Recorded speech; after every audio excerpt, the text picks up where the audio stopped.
একটাই মাত্র আমাদের লক্ষ্য ছিল যে আমরা একটা গণতান্ত্রিক বাংলাদেশ চাই। কথাটা খুব স্পষ্ট, এখানে কোনো রাগঢাক নেই। আমরা একটা লিবারাল ডেমোক্রেসি চাই, আমরা একটা উদারপন্থী গণতন্ত্র চাই, কারণ এর জন্যই আমরা 1971 সালে স্বাধীনতার যুদ্ধ করেছিলাম।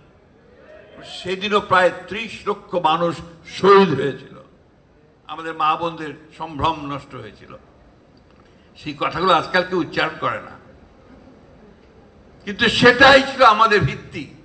সেই ভিত্তিটার উপর করেই আমরা কিন্তু সামনের দিকে এগিয়ে আজ পর্যন্ত এইখানে এসেছি। অনেকেই হতাশ হয়ে যাচ্ছেন আপনারা, আমাদের নেতাকর্মীরা অনেকেই হতাশার কথা বলেছে, দুঃখের কথা বলেছে, ক্ষোভের কথা বলেছে, কিন্তু আমি আমার এই বয়সে, অনেক বয়স হয়েছে, আমি কিন্তু এতটুকু হতাশ নেই। বাংলাদেশের এই ভূখণ্ডের মানুষের এটাই হচ্ছে ইতিহাস। লড়াই করে করেই বাংলাদেশের মানুষ বেঁচে থাকে, এবং ঝড় ঝঞ্ঝা সাইক্লোন সমস্ত প্রাকৃতিক দুর্যোগকে উপেক্ষা করে বাংলাদেশের মানুষ বাঁচার স্বপ্ন দেখে।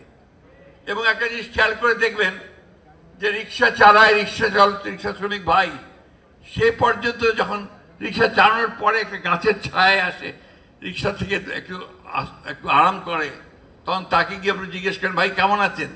দেখবেন খুব হেসে উত্তর দেবেন, ভালো আছি। তো প্রত্যেকটি মানুষের মুখে একটা হাসি আছে, এত কষ্ট, এত ত্যাগ, এত তিতিকার পরেও।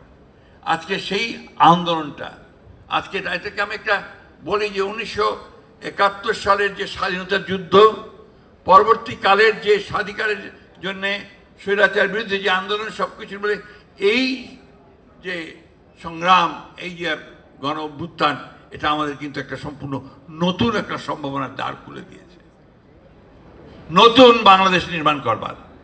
আমাদের নেতা যারা তারেক রহমান সাহেব সম্পূর্ণ নতুন করে স্বপ্ন দেখাচ্ছেন। আজকে নয়, 2016 সালে দেশনেত্রী বেগম খালেদা জিয়া ভিশন 2030 দিয়েছিলেন রেইনবো নেশন তৈরি করার জন্য। সেখানে তিনি আজকের এই সংস্কারের কথাগুলো, যারা এখন এই কথাগুলো বলছে, আমাদের পণ্ডিতেরা, কেউ আমেরিকা থেকে, কেউ যুক্তরাষ্ট্র থেকে, বিভিন্ন জায়গা থেকে, ইউনিভার্সিটি থেকে পাশ করে এসছেন, এই কথাগুলো তখন দেশনেত্রী বেগম খালেদা জিয়া ভিশন 2030 বলেছিলেন।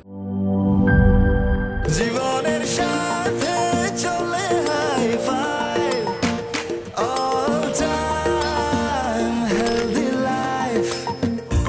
নিশ্চিন্তে খান স্বাস্থ্যকর অল টাইম পান, অল টাইম হেলদি লাইফ।